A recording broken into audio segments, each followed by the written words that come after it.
Hello. Perquisites की चर्चा शुरू है, उसमें भी वो perquisites which are taxable in case of all employees. तो प्रीवियस वीडियो में हमने डिस्कस किया था about the perquisite value computation of the value of accommodation. In this video, we will be discussing about computation of the value of car, perquisite value of car. If the car is owned by the employer, then it is given to the employee, then in that situation, it is the perquisite which is taxable only in case of specified employees. But वो हमारी चर्चा का विषय आज नहीं है, हम सिर्फ उस पे आज चर्चा करेंगे, वो perquisite which is taxable in case of all employees. तो car owned by the employee, car employee की खुद की है, उस परिस्थिति में यदि सारा खर्चा एम्प्लॉयर देते हैं तो it is a perquisite which is taxable in case of all employees. तो उसकी हम चर्चा करेंगे। और जब कार की हम बात करते हैं तो basically there are two types of cars, small car, large car. Small car मतलब क्या? तो स्मॉल कार मतलब that car the engine cubic capacity of which is 1.6 liters. Large car means a car the engine cubic capacity of which is more than 1.6 liters. ये large car और small car क्यों समझनी है? क्योंकि perquisite की value में अंतर आ जाएगा। यदि स्मॉल कार है तो परक्विजिट की वैल्यू अलग रहेगी, यदि लार्ज कार है तो परक्विजिट की वैल्यू अलग रहेगी। अब इसके बाद जब कार एम्प्लॉय की है और पूरा खर्चा एम्प्लॉयर उठा रहे हैं तो तीन परिस्थितियां हो सकती है।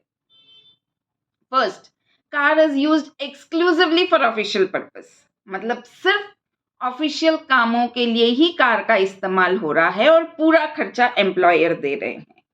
तो इस परिस्थिति में परक्विजिट की वैल्यू रहेगी नील। क्यों? क्योंकि it is being used for official purpose. Then second situation, car is used exclusively for the personal purposes or private use of the family members or the employee himself or any of the member of his household.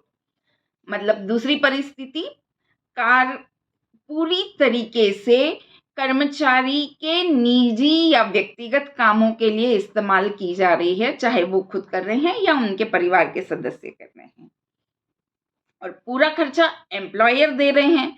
तो इस परिस्थिति में perquisite की value वो amount रहेगा जो employer they रहे हैं। मतलब जितना भी खर्चा एम्प्लॉयर उठा रहे हैं या जितना भी खर्चा एम्प्लॉयर रीएम्बर्स कर रहे हैं एम्प्लॉय को, उतना पूरा का पूरा will be the value of perquisite. The value of perquisite will be all the expenses incurred by the employer और the amount reimbursed by the employer to the employ.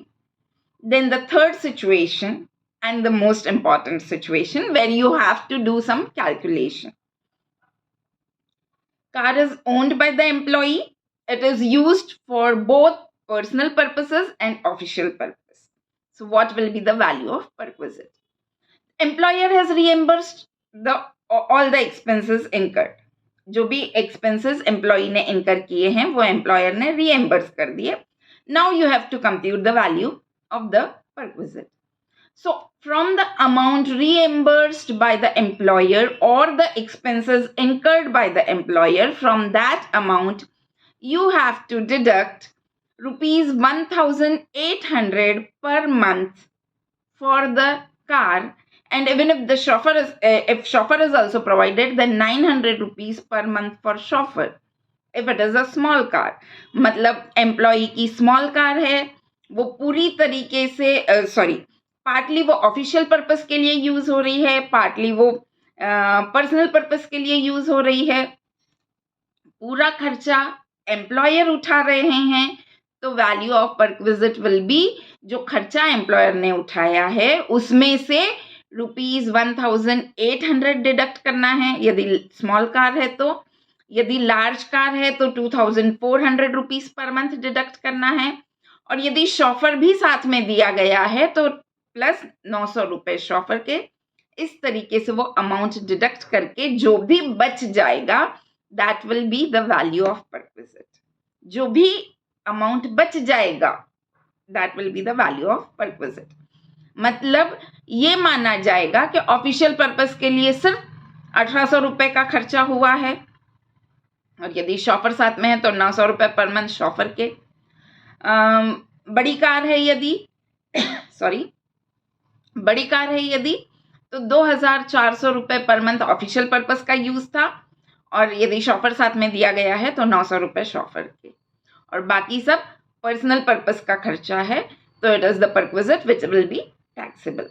Now if any employee wants to claim कि नहीं official purpose के लिए 1800 रुपये से ज्यादा खर्चा हुआ है स्मॉल कार के केस में, या लार्ज कार के केस में 2400 रुपये से ज्यादा ऑफिशियल पर्पस के लिए कार का इस्तेमाल किया गया है, तो इस परिस्थिति में the employee will have to maintain all the documents, how much it has been run, how much the car has been used for official purpose, and all those documents should be verified by the employer and certified by the employer कि हाँ इससे ज़्यादा official purpose के लिए car का इस्तेमाल हुआ है।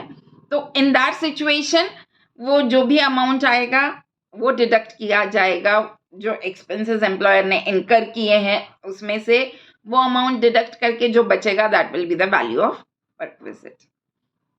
Now one more thing which has to be kept in mind is that पूरे मंथ का वैल्यू कैलकुलेट करना रहेगा, part of the month has to be ignored. 6 महीना 3 दिन यूज हुआ तो सिर्फ 6 महीने का आप वैल्यू कैलकुलेट करेंगे।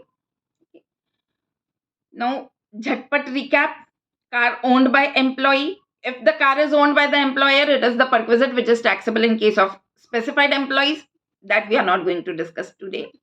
Car owned by employee, it is used exclusively for official purpose, value of perquisite nil.